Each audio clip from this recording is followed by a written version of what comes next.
विशेष package का इसलिए मांग कर रहे हैं कि इनको घोटाला करने में सुविधा होगा, पैसा खाने में सुविधा होगा। वो तो झूठा पार्टी है, हमेशा झूठ बोलता है, हर एक मुद्दे झूठा बोलता है। हाँ, झूठ बोलता है, पूरी तरह से झूठ बोलता है। आप जाके देखिए, कहीं भी उठा के देखिए, ना उसका कोई आंकड़ा मिलेगा, ना कोई उसका कोई वही खाता मिलेगा। आप देख रहे होंगे कि उनका खाली झूठ पर ही पूरी तरह से सरकार चल रही है, भ्रमित करके लोगों को चला रहे हैं। विशेष दर्जा देंगे तब तो केंद्र से ही बेसिकली हमें उस प्रकार से विशेष दर्जा के रूप में हमें सहायता मिलेगा। पैकेज तो बेसिकली इनको घोटाला करने के लिए चाहिए। कन्हैया चुनाव लड़ने के लिए जब बेगूसराय में गए तो लोगों ने प्रचारित किया कि यह देशद्रोही है। अरे भैया, देशद्रोही क्या था? उसने जेएनयू में पढ़ा है, को पता ही नहीं चलेगा कि भाई कितने की संख्या है, कितने का क्या, तो कैसे प्लानिंग कर सकते हैं? तो उसकी प्लानिंग के लिए बेसिकली हम लोग ये कह रहे हैं कि भाई आपको जातीय जनगणना करनी चाहिए। सरकारी तंत्र को यूज करके, ठीक है ना, उनको जान से हराने का ये साजिश रचा गया है। नेपाल से पानी छोड़ दिया जा रहा है, न वो हमारा सुन रहा है, न हम उसका सुन रहे हैं। सीपीआई के फायर ब्रांड जो नेता कहे जाते हैं कन्हैया कुमार, आज कांग्रेस में शामिल होने वाले हैं।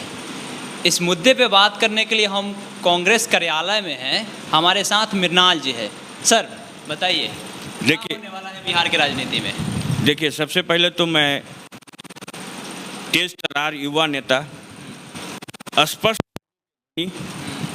और भारत का जो विचार है, जिस विचार के ऊपर भारत का जो नींव हमारे पूर्वजों ने रखा था, उस विचार के समर्थक कन्हैया कुमार जी को कांग्रेस में आने के लिए तहे दिल से शुक्रिया अदा करता हूं और बधाइयां देता हूं कि कांग्रेस में आकर जो कांग्रेस पार्टी कई जगहों पर थोड़ी सी शक्ति उनकी कमज़ोर हो चुकी है, उसको मजबूती प्रदान करने में सहायक भूमिका निभाएंगे। देखिए, सबसे बड़ी बात तो आप देख रहे होंगे कि लोग कह रहे हैं, बहुत सा पत्रकार ये भी हमसे सवाल पूछा कि भाई अगड़ी जाति के लोग कन्हैया कुमार आते हैं और अगड़ी जाति जब अपने आप को सफोकेशन फील करेगा पार्टी में, तो मैं कह देना चाहता हूँ कि आप देखे होंगे कि अगड़ी जाति का नेता तो कांग्रेस में बहुत है, लेकिन उनके पास वोटर ही नहीं है।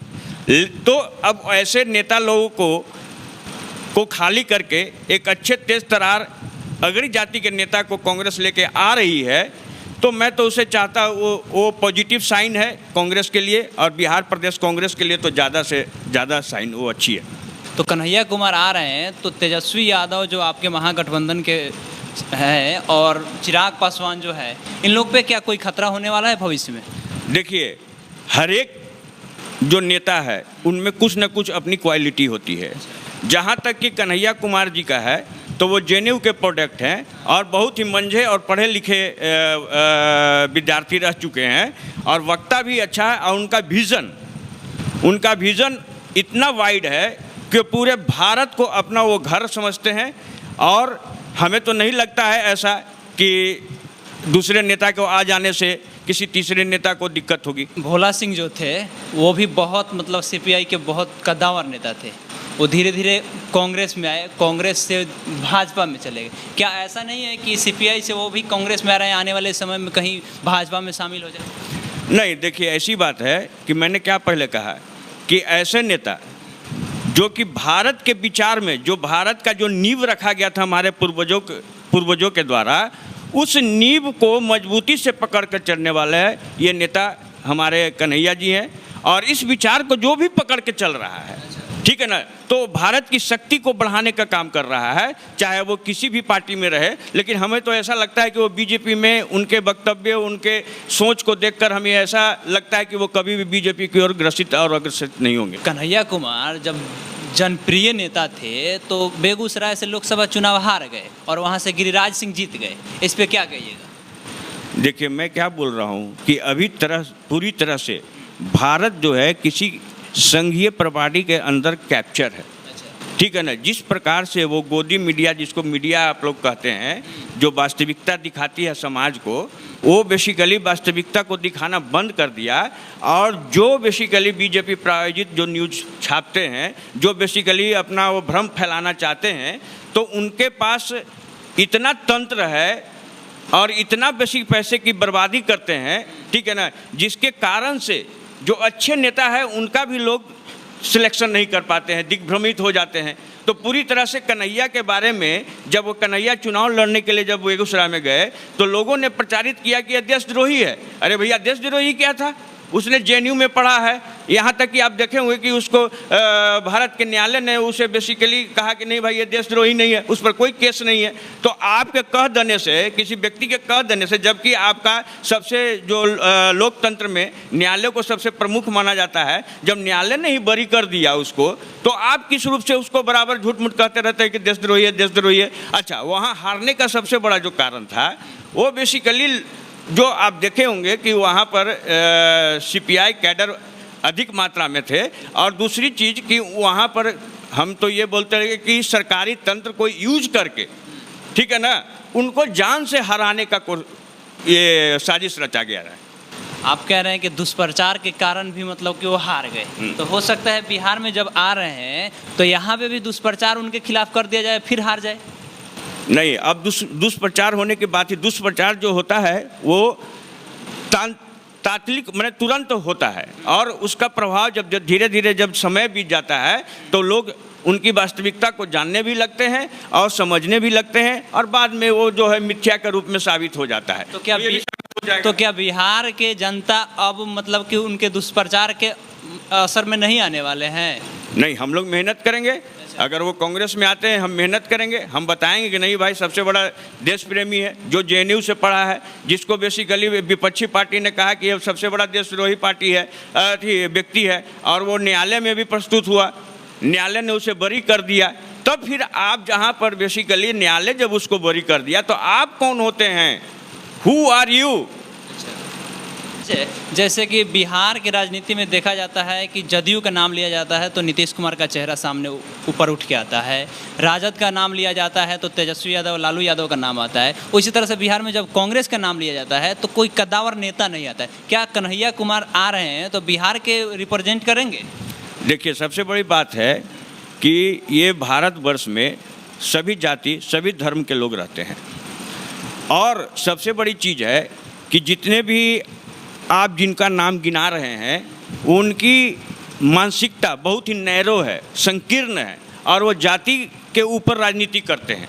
एक सेकेंड, आप बोल रहे हैं कि जाति पे वो लोग राजनीति करते हैं, तो आप आखिर में किस बेस पे उनसे जाके महागठबंधन में मिल रहे हैं? देखिए, ये तो राजनीति की बात है, और ये कहिए कि समाज का ये विडंबना है कि समाज जो है ये नहीं सोच रही है कि हम जातीयता को अगर हवा देंगे तो हमारे जो बेसिकली अच्छे नेता हैं वो धराशाही हो जाते हैं आगे चल के जाति जनगणना पर, कि भाई इनकी जाति वोट परसेंटेज ज़्यादा हैं, और इनकी आप उसका कारण देखते होंगे, कई चीज़ भी देखते होंगे पॉलिटिक्स में, कई खराब लोग का भी सिलेक्शन हो जाता है इस कारण से। तो हम तो ये कहना चाहते हैं भारत की जनता से और बिहार की जनता से कि ना आप जात देखो, ना पात देखो, आप कैंडिडेट की क्वालिटी और उसकी जो दूरदर्शन दूर देखने की जो शक्ति है वो बेसिकली सबसे, और समाज में रहने वाले व्यक्ति का ही चुनाव करें। बात कर रहे हैं जाति की। केंद्र सरकार ने हलफनामा दिया है कि जातिगत जनगणना नहीं होगी, इस पे क्या कहिएगा? देखिए, बात तो सही है कि केंद्र सरकार ने कहा है कि जाति जनगणना नहीं हो, लेकिन जहाँ पर हमको किसी चीज़ का पॉलिसी बनाना होता है, किसी भी कास्ट को, जैसे आप संविधान में देखे होंगे कि लोगों का बेसिकली दिया गया है एक मुख अपना, उन लोगों को दिया गया है एक पूरी तरह से कि कैसे कैसे लोग, किस जाति के, किस धर्म के लोग किस तरह से रह सकते हैं, तो उनको भी उठने का प्रयास किया जा रहा है बेसिकली देश में। तो मान लिया जाए कि उन लोगों को आने का मौका नहीं मिलेगा, ठीक है ना, तो और हम लोग को पता ही नहीं चलेगा कि भाई कितने की संख्या है, कितने का क्या, तो कैसे प्लानिंग कर सकते हैं? तो उसकी प्लानिंग के लिए बेसिकली हम लोग ये कह रहे हैं कि भाई आपको जातीय जनगणना करनी चाहिए। से करनी चाहिए। मोदी सरकार नहीं करा रही है, क्या मुख्य कारण हो सकता है आपकी नज़रों से? इसलिए कि उसको झूठ बोलने में नहीं बनेगा, वो तो झूठा पार्टी है, हमेशा झूठ बोलता है, हर एक मुद्दे झूठा बोलता है। हाँ, झूठ बोलता है, पूरी तरह से झूठ बोलता है। आप जाके देखिए, कहीं भी उठा के देखिए, ना उसका कोई आंकड़ा मिलेगा, ना कोई उसका कोई बही खाता मिलेगा। आप देख रहे होंगे कि उनका खाली झूठ पर ही पूरा तरह से सरकार चल रही है, भ्रमित करके लोगों को चला रहे हैं। तो उनको तो चाहेंगे ही ना कि बेसिकली वास्तविकता सबके सामने आवे, नहीं आवे तो वो तो चाहेंगे ही, इसलिए जनगणना के प्रति वो अपना विरोध प्रकट कर रहे हैं। बिहार विशेष राज्य की दर्जा जो मांग रही थी, अब विशेष राज्य की दर्जा ना मांगकर आरसीपी सिंह और ललन सिंह कह रहे हैं कि बिहार में जो विशेष राज्य की दर्जा है वो नहीं मांगी जाएगी, अब विशेष पैकेज की मांग करना आवश्यक है। देखिए, विशेष पैकेज का इसलिए मांग कर रहे हैं कि इनको घोटाला करने में सुविधा होगा, पैसा खाने में सुविधा होगा। जब हम लोग जो बात करते हैं वो एक बृहद रूप में आदमी की सोच होनी चाहिए, संकुचित सोच नहीं होनी चाहिए। हम बिहार को आप देखते होंगे कि 6 महीना हमेशा बाढ़ उधर से डूबा हुआ रहता है, ठीक है ना, 6 महीना पब्लिक आदमी भूखे मरा हुआ रहता है। तो आप विशेष दर्जा देंगे तब तो केंद्र से ही बेसिकली हमें उस प्रकार से विशेष दर्जा के रूप में हमें सहायता मिलेगा। पैकेज तो बेसिकली इनको घोटाला करने के लिए चाहिए। अब बाढ़ की बात करें, कांग्रेस का जब सरकार थी तब भी तो बाढ़ आता था बिहार में।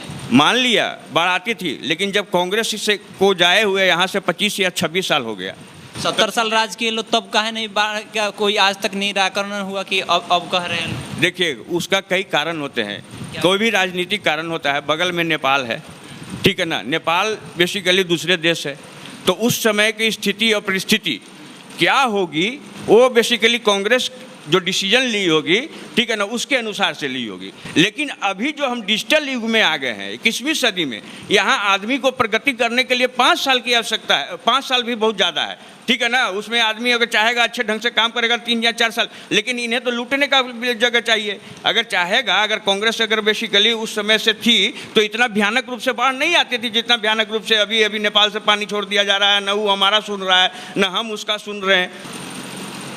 तो ये थे हमारे साथ मृणाल जी, जिन्होंने कन्हैया, बीजेपी, कांग्रेस, बिहार बाढ़ सारे मुद्दा पे बहुत बढ़िया से अपनी बात रखी।